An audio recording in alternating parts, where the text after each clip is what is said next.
If you are lucky enough to integrate regular ice bath sauna into your life, and that is 2-3 times a week, daily if you can, you will see way more energy throughout the day.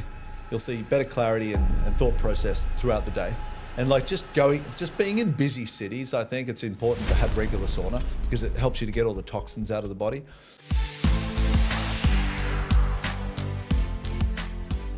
Welcome back to another episode of our expert series. Today, I'm very thankful to be joined by Andrew.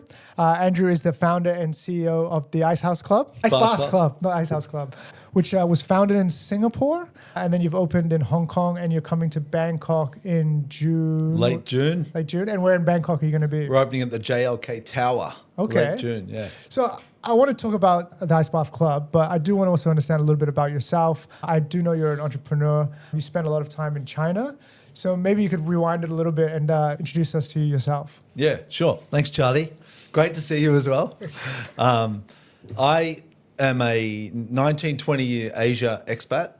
I moved to Shanghai when I was 26 and I bought a small advertising company called Mailman.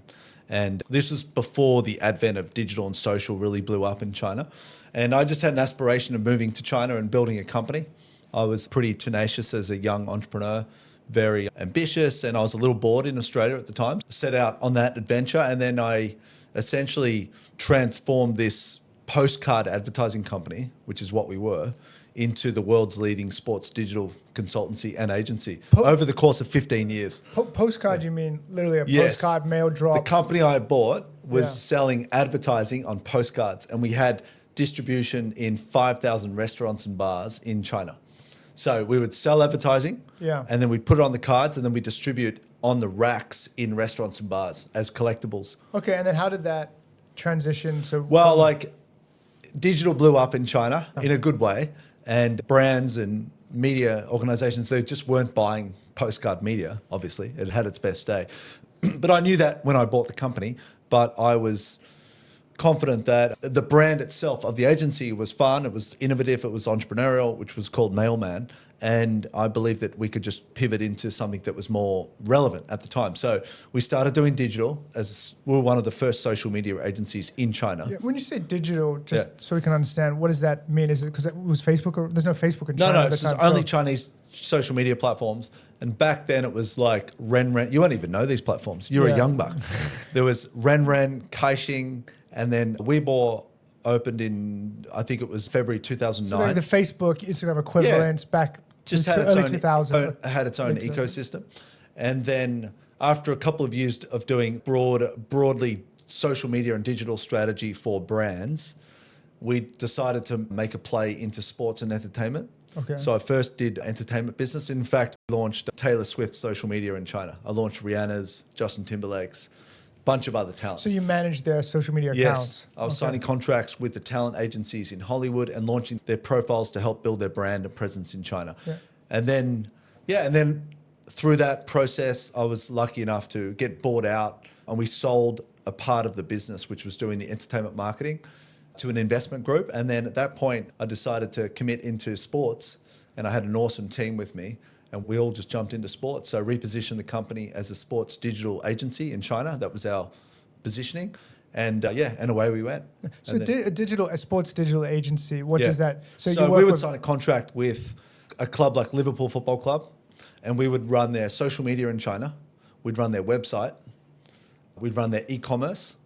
And if they were having tours or any activation for their sponsors, we'd help them manage that as well. Like a license deal, or purely like we would license the brand for China? Or? No. No, they would just pay us a service fee and we'd do the marketing for them. So we're like, think of it like Liverpool's in-house marketing team was in China and we were getting paid to act as that and do the marketing for them. Because Liverpool, you do global team, if it's in UK, wherever it is, they have no idea how the Chinese market works. Yeah, and then we expanded across like most organizations. Yeah, so we worked with everyone really. So when you say you work with someone like Liverpool, for example, so you're promoting them to have like a following and then build a fan base in China? Exactly.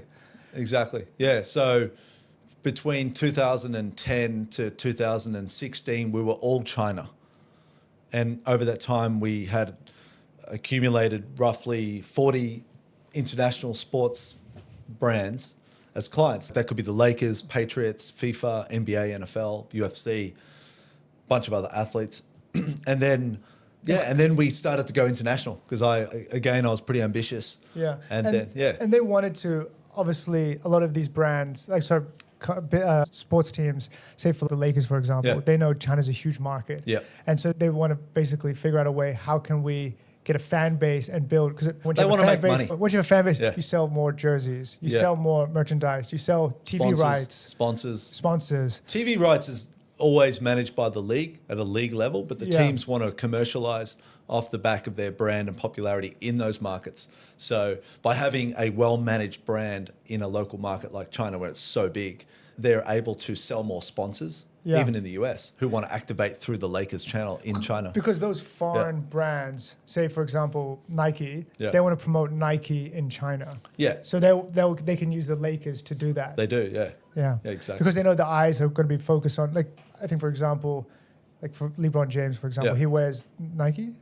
shoes. Yeah. So his LeBron James shoes, then they'll come to you to then promote that brand or that. Yeah, Nike has a big footprint in China already, but we're just an example. We did actually work with Nike as well. Yeah. But so anyway, that was the business. And then after a certain point of time, we went global, and we acquired Europe's leading sports digital agency, and then repositioned the company as a global platform for global sport. Yeah. And then just continued to grow. And in that time, was there a certain sport that was more popular than others, or did you think just in general China was just wanting to be more open to what the Western world was offering? Football and basketball were the dominant sports. They're like 80% of all and do you think still now?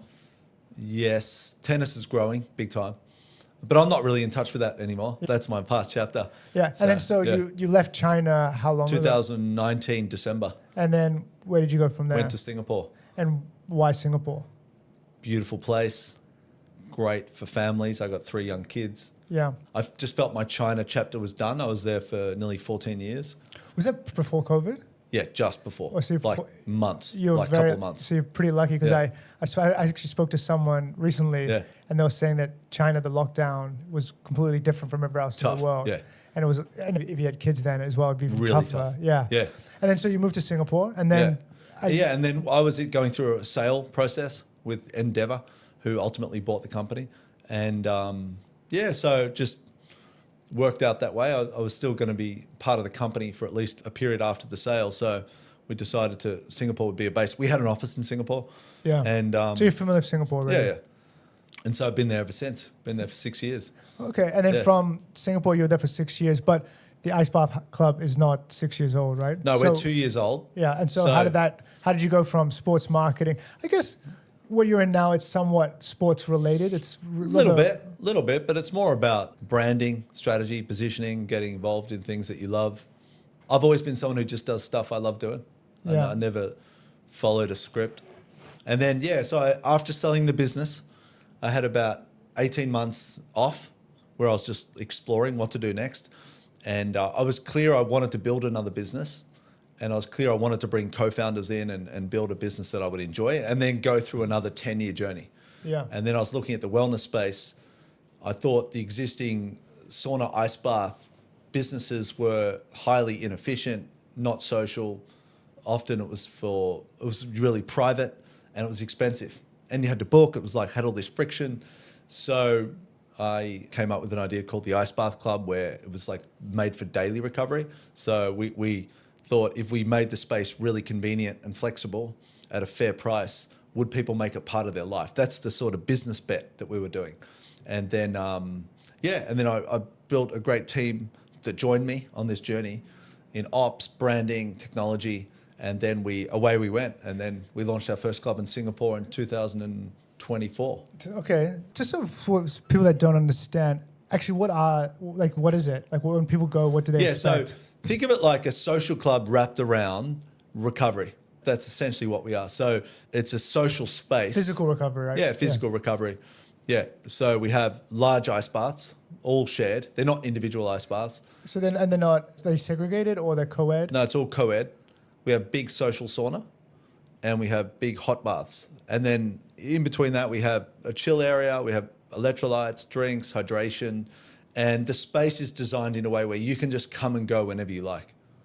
So it's meant to be quick, long, whatever you like. It's designed to be convenient for your life, how you build your life. You're an ambitious entrepreneur as well. Yeah. And when you want to get, say, an ice bath sauna, I'm thinking about how do I make Charlie's day super flexible for him? Convenience. Yes. If you're a member, you can just tap the phone and go in. You don't even have to check in. So you don't need to deal with anybody. You don't have to deal with anybody. 70% of our visitors just come in and out. The average time spent is probably 35 minutes to 40 minutes.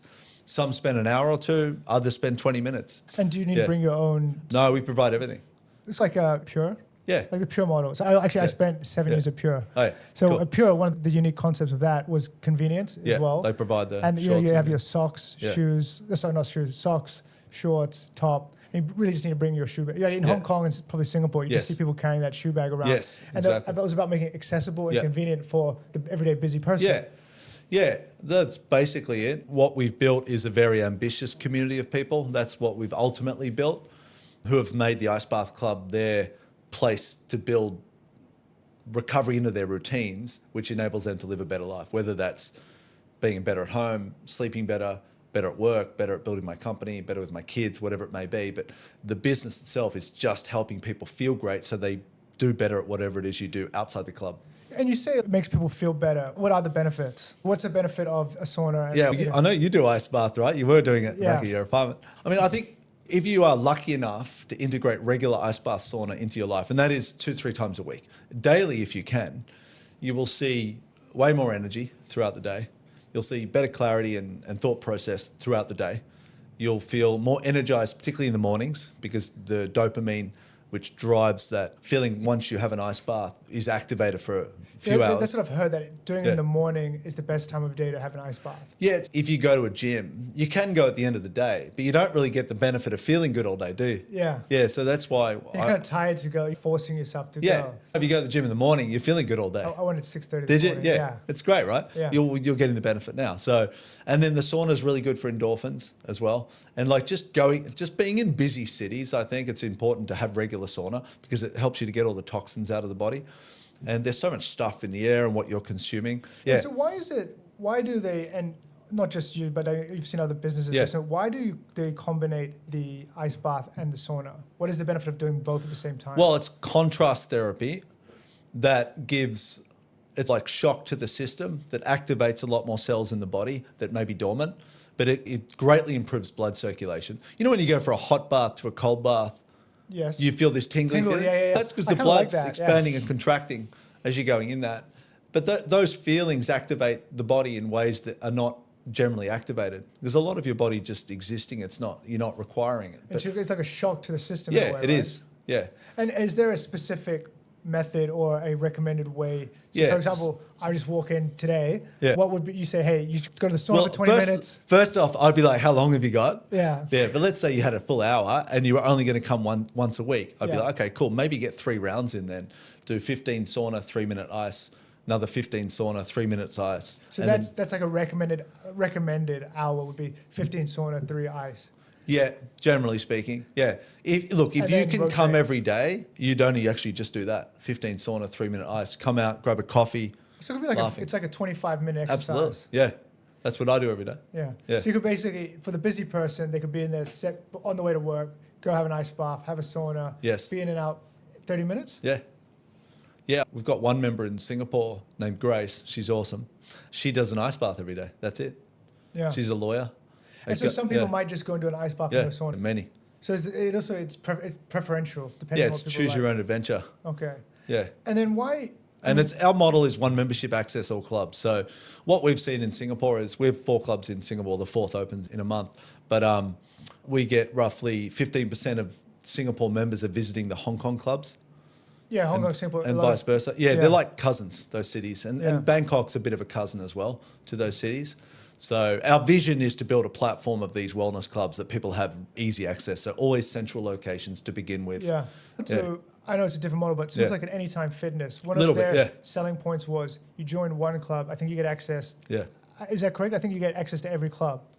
So you do. Wherever you go, it's super convenient. So for someone that's in Asia, I find in particular, people seem to bounce around. Yeah. So you can go, I think you join here, you can get access in Singapore, you get Philippines, Hong Kong, wherever you go. And usually they're in convenient locations. Yes. So I think you probably the business is paying a premium in rent. Yes. but that much more accessible to Yeah, people. I'd rather pay a premium in rent and give you more time back in your day Yeah. to build whatever you want to build. And was it Singapore? I think one, it's a very health conscious place. People in general are pretty fit. I don't know if that's because of the military service, but people seem to be aware of staying healthy there. Yeah. Was it difficult to educate people on the benefits, or do you think people were? Yeah, did you have to do a lot of education? No, people are pretty open-minded there, I've got to say. The first challenge is getting people to accept it's co-ed. Yeah. There's men and women in the space together. Yeah, And- because traditionally any clubs or sauna houses or massages or Yeah, spas, yeah. usually you go men this way, woman that way. Yeah, In yeah. Asia especially. Especially in Asia, yeah. Yeah, so that's the first hurdle. But that actually, surprisingly, that was accepted very quickly, way faster than we had thought. And you go in, like a guy, you go in and you're basically like you're into the pool. Yeah, you get to show off all those beautiful muscles you've got now, Yeah. Charlie. Oh, I'm there. Yeah, but yeah, that's it. And like the magic of being in there and meeting people, it's a hot meeting space for like partners and girlfriends, boyfriends, and even just to hang out with my wife. If I wanted to go and hang out there for an hour, it's a great space to recharge with someone you care about or meet other people. Yeah. And then from opening in Singapore, your next location was Hong Kong. Why was Hong Kong the next one initially? And how was it different launching in Hong Kong? Do you get the same immediate reception? It's difficult everywhere, to be Yeah. honest with you, but we enjoy the challenge. Hong Kong was a natural choice because Hong Kong, it's very immature in terms of the development of that category of recovery or because social of probably wellness. price? It's like, Yeah, it's difficult, higher bar, like way more expensive to build. You've got language challenges there as well, being a foreign business. But yeah, like I would say, I would look at it like this. We would first look at the city and go, if we were located in that city, would we make living there more fun? That's the first question. And that's the question we asked on Hong Kong, and the answer was yes.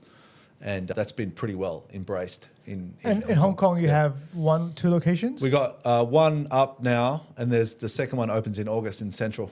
Whereabouts in Central? Stanley Street. Yeah. So that's smack Right, bang. yeah, smack so bang people in the can go basically on your lunch break. Yes. I'm sure that's going to be a huge thing on Yeah. your lunch break or even before work. Yep. You have all the corporates. Yep. I'm sure you're going to have probably a lot of people because in Hong Kong, I know that area Yeah. is huge for It's huge. gyms, Muay Thai, Yeah. corporates, high energy. Yep. So it's probably, and was there any competition before you arrived, or you guys were the first? There's always competition, but I don't know. We don't mind competition. Competition's healthy. It's such a new category too. Someone once gave me the advice that you should never focus on your competition and just focus on your customer. Because if your customer's happy, then it doesn't matter anyway. Yeah. And the fact that this competition is great because they're actually educating the market Exactly. on a new category. Yeah. So they're doing a lot of your work for you. Yeah, and think about it like this. If you've been to another business in Bangkok, for example, that does ice bath sauna, are you more likely to drop by and try ours? Yeah. Exactly. Because you're aware of what it is. Exactly. There's the fear of the unknown otherwise. Yeah, exactly. So it's more the merrier. That would be our approach in the category. And it's not a zero-sum game. It's like everyone can win together. Yeah. Ideally, everyone wins. And then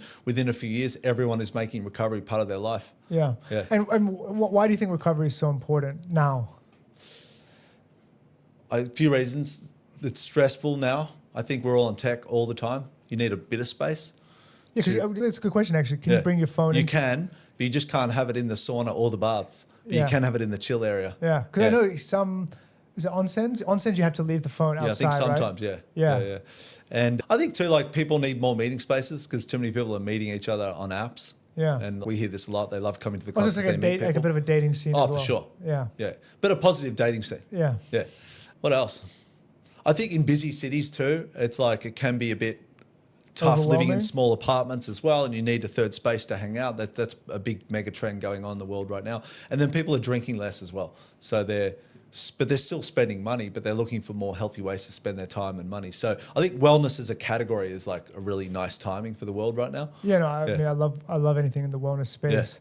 And then I guess affordability, like is it, when I think of like ice baths, saunas, massage, all these things, I always think it's expensive, right? Yeah. Is like what kind of price point are you guys No, at? like where our price point is designed to be fair and high value. Yeah. So not cheap, not expensive. I want you to walk away and you go, wow, that's actually pretty good value. I feel amazing. Those facilities were amazing. Like, is it a subscription basis or per Mixed. time? You can drop in, no booking, walk Yeah. in any time. You can get an unlimited membership and just come as much as you like, or you can get session packs. Yeah. Yeah. And then do you cap how many people can go in at a time, or how does that work? In the space, it'll have a capacity. Yeah. Where it might be 45 roughly in Bangkok. But each club has a different capacity. It's like going to a restaurant that might be full. You wait around if it's... Yeah, it's worthwhile. Yeah. No, and I guess the idea is say I arrive at 7:30, probably I'm sure it's busy at 6:30 because people finish work. Maybe you wait 5-10 minutes and then you can get in, something like that. Yeah, in our experience, it's really the busiest Saturday and Sunday afternoons. Yeah. So outside that, it's pretty good most of the time. Yeah. And you said, do you have coffee of F&B attached to as well? We partner with Sani's here in Bangkok. So they're running all the cafe, awesome coffee, smoothies, acai bowls. Yeah. Yeah. And actually so Singapore, you've got 4, Hong Kong, you have 2. Jakarta opens in June or July. Oh, so you open Jakarta and Thailand simultaneously? Yes. Yes. And the 4th club in Singapore opens around the same time. Okay. Yeah. And I'm curious to know why, because for me, I live in Bangkok. I see there's lots of ice bath places and saunas. Yeah. What made you decide, even though that you could say it's saturated, maybe it's not, but what made you decide this is a good market to come in at this time? At this time? Yeah. We don't really think about it like that. Yeah. Again, I go back to the question, if we are in that city, would we add value to the city? Yeah. So I don't think about saturation. I just think about, would we add value to the city? Yeah. And it does seem and correct me if I'm wrong, that your model is slightly different from the ones I see that are open here. Like a lot of them they're big, they're outdoor, they're inconvenient. So a lot of times I don't go to ice baths is because it's too far out of my way. You sure? And so I even like coming here today, it took me in traffic, it took me an hour. So, and a lot of them are this way, but if there was one convenient, like on the BTS near my office, I would go more regularly. Yeah. So for me, it was more. We sell habits, we don't sell a destination. So for us to succeed, you would need to make our club part of your routine. Yeah. If you just came once a week or once a month, although love to have you, us as a business is about selling a routine and a rhythm for your life. So we'd like to see you as much as you go to the gym. Yeah. Yeah. So you go to the gym 3-4 days a week. Yeah. You'd also go for an ice bath 3-4 days or sauna. Exactly. So, but it's got to be convenient for you because it's a big time ask, right? Yeah. So our business, we can do multiple clubs. Our strategy is always multiple clubs, making it super accessible, convenient for people. Yeah. That's interesting. So your customer then, you're not targeting someone on holiday, you're not targeting someone that's got hours on edge to spend, you're targeting someone with busy schedules. So would you say we're targeting motivated people. Busy people predominantly. Look, of course, Bangkok's a tourist city, so there'll be a lot of tourists. And with Singapore, there's a ton of tourism. Yeah. But at the heart of the business is a collection of motivated people that tend to connect with each other and they make recovery that connection. And they build community through the club. Yeah. Yeah. And so you're opening in JLK Tower. Yes. And is there a reason why you chose this location? What was special about it? And I'm sure it's a great site. Like it's on the street. Street frontage is a big priority for us because we want to be convenient. We actually don't even want you to have to walk up a soi. Yeah. I just want you either. Is it attached to the BTS? It is. Yeah, it is. JLK Tower is attached to the BTS. So you can go basically, it rains, whatever weather it is, you can basically get into the ice. Okay. Yes. And that was a requirement for us. We looked at it. We probably looked at 50 sites here, actually. Yeah. We went very hard on a few and then pulled back on a few. And when JLK Tower came up, we took it. Look, it's a first club. It'll be serving a community within that immediate area. It's easy to get to from people on the BTS, but also there's a lot of tourism there as well. Yeah. And a lot of our customers coming in from Hong Kong or Singapore, they want a central club as well. It's good because I think that, again, like you said, the convenience, people go up and down Sukhumvit, probably home, office, home, whatever way they're going. Yeah. They can basically just stop off, jump down 30 minutes, get back on the BTS, go wherever they're going as well. Yes. It fits into it fits into their schedule. Yes. And that's kind of the idea around it. Yeah, if it wasn't convenient, we probably wouldn't do it. Yeah. And how big is this? The space here is 250 square meters. So that has 2 saunas, 1 sauna. One big sauna, big hot bath, 2 ice baths, ice showers, chill area. And are the ice baths the same temperature? No, we run them at different temps, but it'll be anywhere from 3 to 12 degrees. Okay, and then actually, I didn't ask this, but why do you have the warm bath also? Why do we have a warm bath? Yeah, because you have the warm sauna. bath's the best. That's like the treat. Yeah. Yeah. So after you've done everything, that's what you get after the 15 of 3. Yeah, you can. Look, warm bath, it's a magnesium salt hot bath. Yeah. So it does help you relax and unwind. So it's very popular in the evenings, especially when people are winding down their day. Yeah. But yeah, it's warm bath's great. So my introduction to ice baths and saunaing came from Wim Hof, obviously. Wim Hof. So I did a Wim Hof course maybe 5 years ago. It was a very boring. It was a bachelor party, but the person getting married decided, you know what, I have a lot of fun anyway. Let's do a bachelor party where there's no drinking, and let's do something healthy in a group activity. And so we did a day of Wim Hof, and so we did the Wim Hof because we learned about it where you put your hands in the cold water, then we did the ice baths, and then we did the, I don't, do you know what that is? The breathing. Yeah, the breathing. I guess it's the breathing. Yeah, we see guys doing that all the time. Yeah, so where did this actually come from? This whole theory of ice bath? Is it Scandinavian? Because I know they have people go there naked in the. I think the most studies, like scientific studies, have done in the Nordics. Wim Hof made it mainstream. Yeah. Andrew Huberman's quite infamous too at building the culture of contrast therapy, but also like guys like Joe Rogan, Mark Wahlberg, these guys have popularized it as well. The big podcast movement. Actually, what is it with you guys? Yeah. You guys all do ice baths. Yeah. Modern Wisdom, what's his name? Modern Wisdom, I don't know. Modern Wisdom, I can't remember his name. Chris Williamson. He does ice baths. Yeah, I think if you have it at home, like they're all doing it every day. Yeah. Yeah. And I guess why? I guess that's what you also say. People could have it at home, right? Yeah. But the convenience of running it at home, I tried, to be honest. I had one on my balcony, an ice bath, and I had to go buy the ice every day, and then you have to fill it up. And then a lot of people get the actual refrigerating unit, but it can be expensive, and then you've got to maintain it. Yeah. And it's something that it's like going to the gym. Most people, you could actually build a gym at home, but it's nice going 5-10 minutes or wherever you're going to the gym because you're almost more like locked in. Like you're going to achieve something, then you move on. Yes. Like you're saying. And then you said doing it in the morning is the best time, but in the what about evenings? Does it affect your sleep? Is it good for your sleep? Evening's great too. I think I'm in two minds about is it great for sleep just before bed? Because I have had amazing sleep myself. But I've had other people tell me, an ice bath. So I used to sauna at nighttime because I feel like having a sauna, you're kind of decompressing, you sweat a lot. Yeah. I feel, I don't know, I think going to bed dehydrated, you feel drained at the end of the day. Yeah.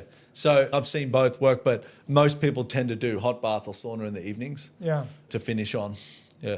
And then you've done Bangkok, you're opening in June, you're doing also Indonesia. Are you looking to expand more in Bangkok or what? Yeah, we'll build at least 3 to 5 clubs in Bangkok. And then outside, within Thailand, or you focus on? We'll see. Yeah, are you guys focused on cities primarily? Like we focus on busy people. Like CBDs would be like where busy people are. Yeah. Yeah, I don't know if there's enough busy people in Phuket. Yeah, no, there's not. Right? So we'll see. But we're looking, there's other markets though. This is one part of our broader promise and commitment. So and then I guess what is the long-term goal just for the build business? daily recovery everywhere that matters. And would you add in new kind of initiatives or are you hyper-focused on just these 3? Well, let's call them modalities. We're focused on that for now because we think that's fundamental. If something becomes fundamental in the future, then we would look at it. At this stage, we're just focused on that. And then you do have kind of a cafe side you are running with signees. What is that? All of our spaces have a cafe. Yeah. We typically run them ourselves, but in Bangkok, we had a great relationship with Signees and they wanted to jump in. So we did it with them. But be able to finish off your morning with ice bath, sauna, and a beautiful coffee.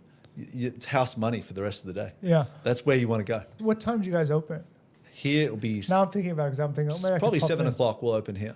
So 7 o'clock. Basically, you got people don't go to work probably here until 9:30, 10. So basically 7 to 9:30 is the optimum time to kind of start your day. Yeah, for sure. Yeah. In fact, your first 5 is on me, Charlie. Oh, nice. Get that routine happening. First 5 sessions. Okay, yeah. Yeah. No, for sure. And then you can tell the audience how you found it. Yeah, no, because I found, it was actually, to be honest, it's from Chitlom to, I could be there in 5 minutes, 10 minutes. Yeah, I know the walk. Especially at that time of the day. There's no traffic, it's actually right? a peaceful walk in the morning there, isn't it? Yeah. Well, I usually go to Lumpini. So how I like to start my day is I like to do either I go to the gym, which I did today, and every so I do one day gym, one day no gym. And then the next I wake up, I'll go do Lumpini Park and then maybe like an incline walk. So I like to go out and get the body moving and then we used to have my coffee first. Yeah. And then because I like to feel active throughout the day. Yeah. And then you put your daughters on the bus to school. Yeah. Oh yeah. Now I bring them to school. Oh, you do? Oh, yeah. So I bring them to school and pick them up every day. Okay. I feel like this is a big plug for the club, but actually it wasn't the intention. But, excited to share it with everybody here. Yeah. And then when you guys do open, are you guys going to have a launch party or are you looking to partner with people? Yeah, we're going to have a VIP invitational event and then we will have a founding members day. Yeah. So we'll be dropping that soon and then where they can come first, founding members. Yeah. And then we'll open to the public. Yeah. So late June, once we get a confirmed date, you can find us on Instagram. Yeah. What is the Instagram? the Ice Bath Club _TH. Yeah, we can put it in the bottom anyway. Emily, our community manager, just give me the thumbs up. It's taken 2 weeks to get a thumbs up from this girl. We'll take it there. And then I want to also, like, before we have to wrap up, I also want to understand, is it can kids go or how? No, not really for kids. What's like a good, like teenagers? Yeah, late teenagers. I think anyone above 16 come by. Yeah. Is there an age limit? No, there's not. There's a mindset limit. Yeah. Like winners only. Yeah. Yeah, if you're winning life and you want to be surrounded by other motivated people, you come to our club. Yeah. I'm excited. I definitely will be Does there. that sound like you? Yeah, I'm there. I think it does. Yeah. I'm definitely there June 24th. Thereabout. Yeah, Yeah. we haven't confirmed yet. Okay, we can take. We'll probably come out around that time. Yeah. Anyway, thanks a lot for coming today. I Awesome, really Charlie. appreciate it, and we look forward to the Ice Bath Club opening soon. Awesome. Thanks. Thanks, man.